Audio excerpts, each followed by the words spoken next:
Hello students, welcome to GRD classes. In today's lecture, we will discuss the introduction part of gravitation, which is our chapter number 8.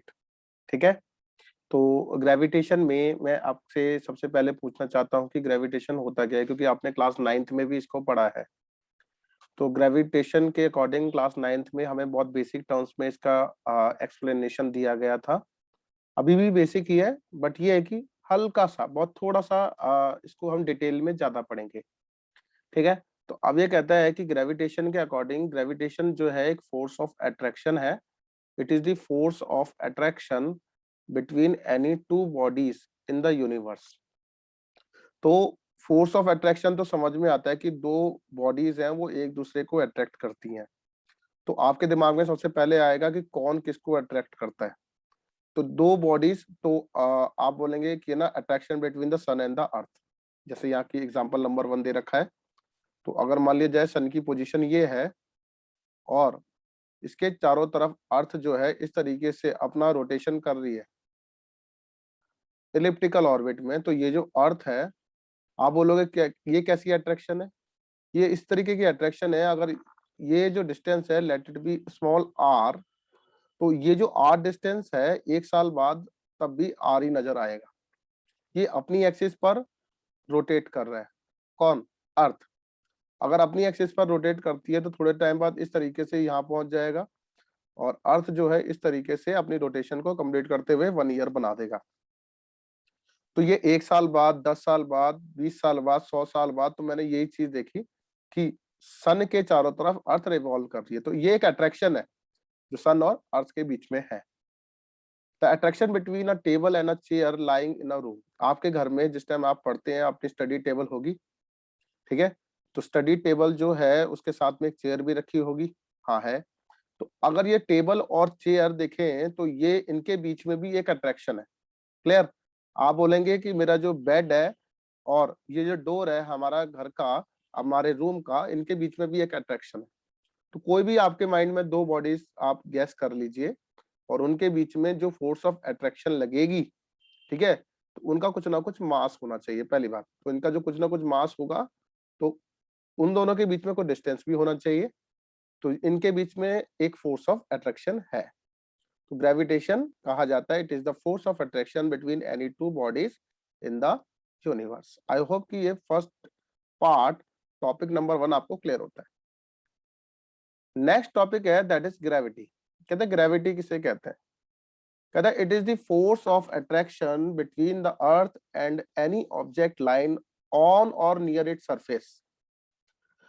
अगर मान लिया जाए ये अर्थ की surface है और यहाँ पर मैं इस तरीके से एक पर्सन जो है एक बॉडी को ऊपर की तरफ थ्रो करता है। क्लियर? तो ये क्या होगा, ये इस तरीके से पाथ बनाएगी और इस तरीके से नीचे गिरेगी, हिट करेगी ग्राउंड को। क्यों ये ग्राउंड पर ही क्यों हिट कर रही है? क्योंकि कौन सी लग रही है? That is force of gravity की फोर्स जो है यहाँ पर एक्ट हो रही है।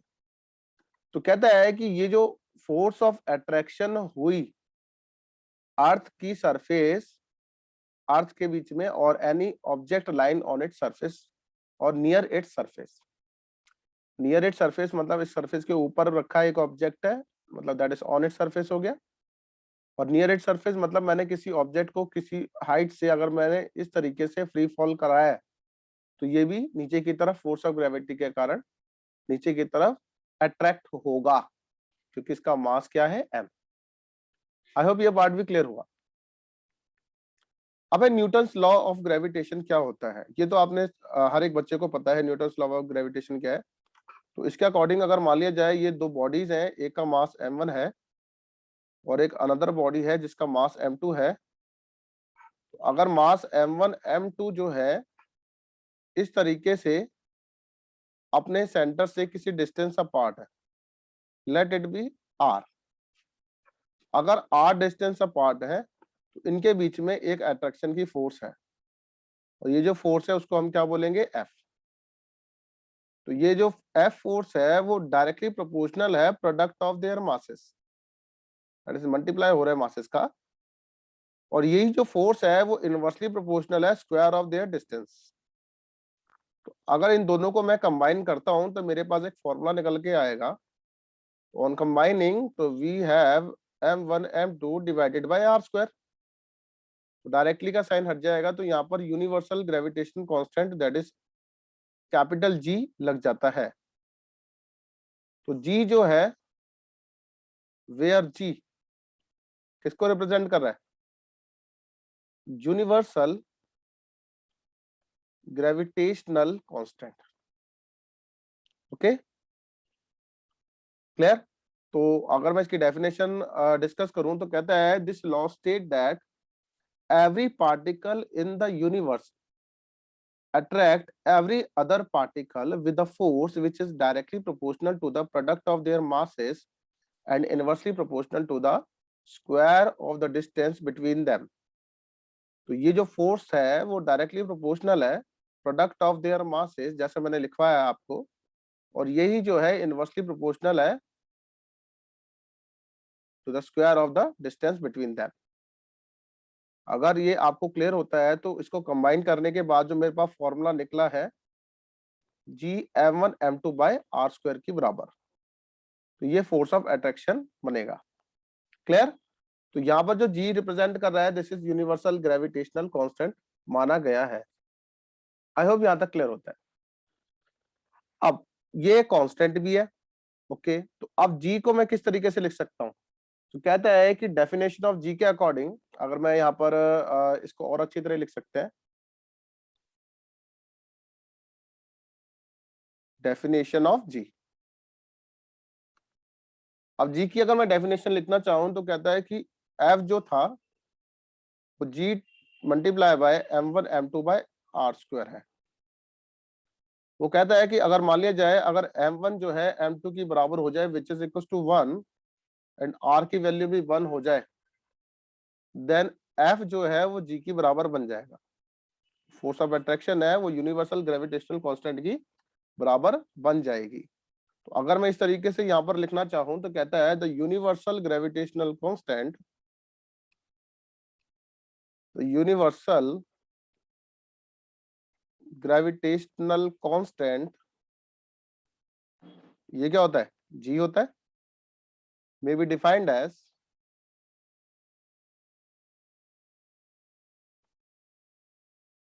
the force of attraction between the force of attraction between the two bodies of unit masses, or you can say unit mass each, दोनों का मास कितना है? 1 1 के बराबर, and placed unit distance apart, and placed unit distance apart। Okay, तो इस तरीके से यूनिवर्सल ग्रेविटेशनल कांस्टेंट जी को हम डिफाइन कर सकते हैं। अगर इतनी बात क्लियर होती है तो नेक्स्ट में ये कहता है कि जी को हम F multiply by are square divided by m1 m2 भी लिख सकते हैं। ओके, तो अगर जी को एफ मल्टीप्लाई बाय इस तरीके से लिखा जाएगा तो इसकी यूनिट बन जाएगी। तो यूनिट ऑफ जी बनेगा, फोर्स के लिए we can put newton, distance के लिए metre square divided by kg two times है, you can write a newton metre square पर केजी स्क्वायर। ओके, तो ये मेरे पास जो यूनिट कहलाएगी ये मेरे पास एसआई यूनिट है। कैसी यूनिट है बेटा? ये एसआई यूनिट कही जाएगी। अगर इसको मैं सीजीएस में निकालूं, इन सीजीएस मतलब जिसमें सेंटीमीटर, ग्राम और सेकंड के टर्म्स में अगर मैं बताऊं तो यहाँ पर लिखा जा सकता है न्यूटन की जगह डाइन, मीटर की जगह सेंटीमीटर, और केजी के लिए बेटा ग्राम का हम सिंबल रिप्रेजेंट करते हैं। तो डाइन सेंटीमीटर स्क्वायर ग्राम की पावर -2। अब इसके बाद नेक्स्ट है, कहता है कि वैल्यू ऑफ जी क्या होती है?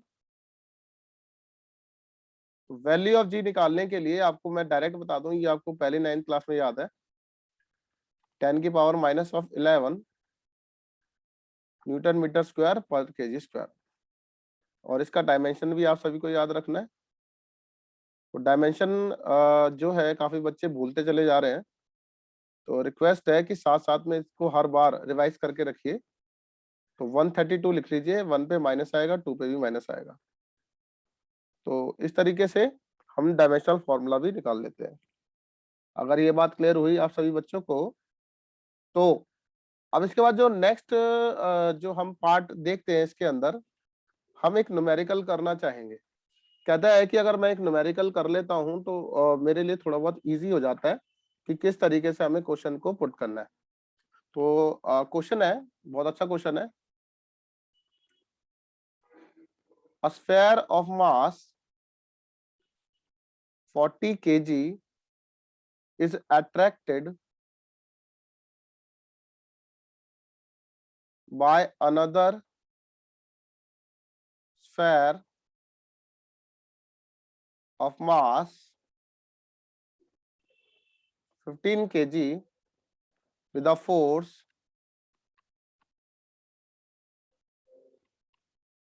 1/10 mg weight.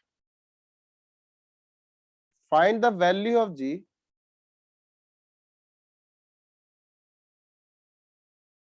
if the sphere between the, or you can say if the separation between the